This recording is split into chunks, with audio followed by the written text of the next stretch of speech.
ధాన్యం కొనుగోలు విషయంలో వైఎస్ఆర్సీపీ నాయకులు క్షేత్రస్థాయిలో పర్యటించారు, ప్రెస్ మీట్లు పెట్టారు.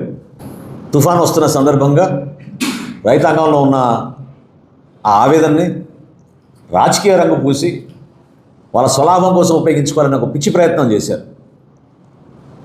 ఈరోజు వివరాలు నేను మీకు వెల్లడిస్తున్నాను, ఎందుకంటే మన రైతు సోదరులు కూడా తెలియాలి, తెనాలి నియోజకవర్గ ప్రజలు కూడా తెలియాలి.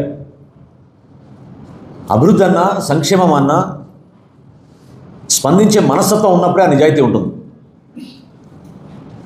కేవలం రాజకీయ లబ్ధి కోసం పదవులు కావాలి, స్వలాభం కోసం పదవులు కావాలనుకునే కొంతమంది మూర్ఖులకి ఈ సమాచారం అందిస్తున్న విధానం మీరు అర్థం చేసుకుంటే వాళ్ళకే తెలుస్తుంది.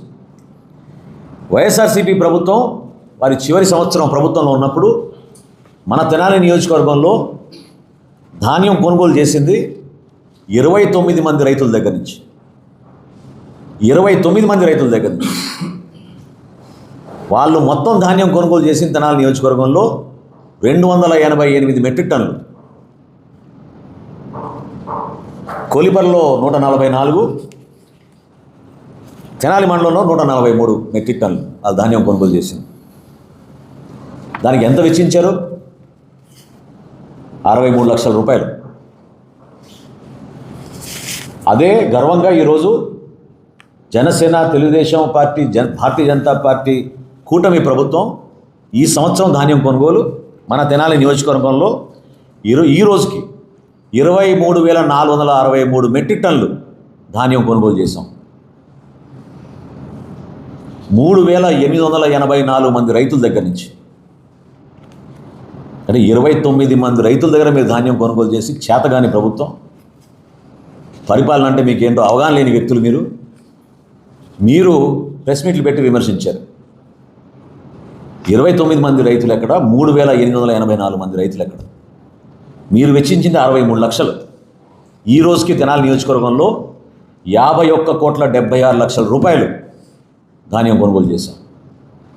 ఇంకా ఉంది.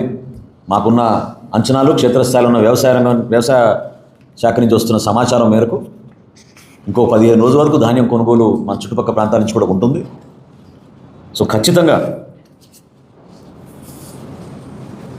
25 నుంచి 30 వేల మెట్రిక్ టన్నుల ధాన్యం కొనుగోలు చేయడానికి అధికార యంత్రాంగం క్షేత్రస్థాయిలో సిద్ధంగా ఉంది.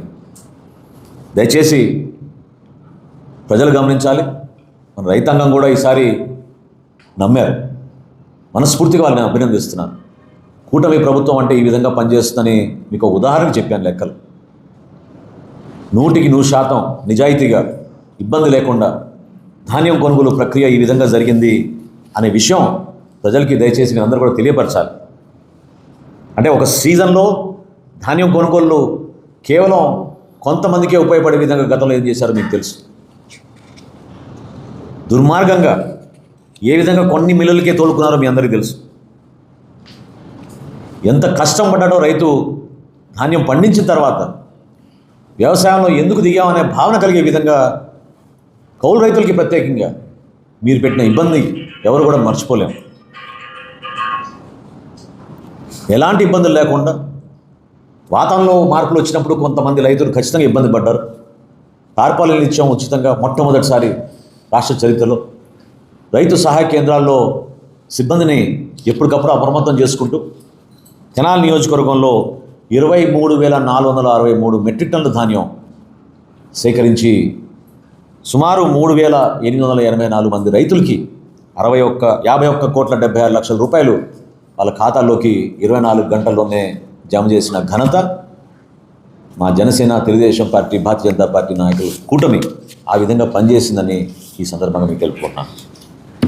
ఫ్రెండ్స్, ఎన్నో ఇంట్రెస్టింగ్ వీడియోలను మా ఛానల్ ద్వారా వీక్షించేందుకు ఇప్పటివరకు మీరు మా ఛానల్ను సబ్స్క్రైబ్ చేసి ఉండకపోతే వెంటనే సబ్స్క్రైబ్ చేసుకోండి. అలాగే లైక్ చేసి ఛానల్ ఫాలో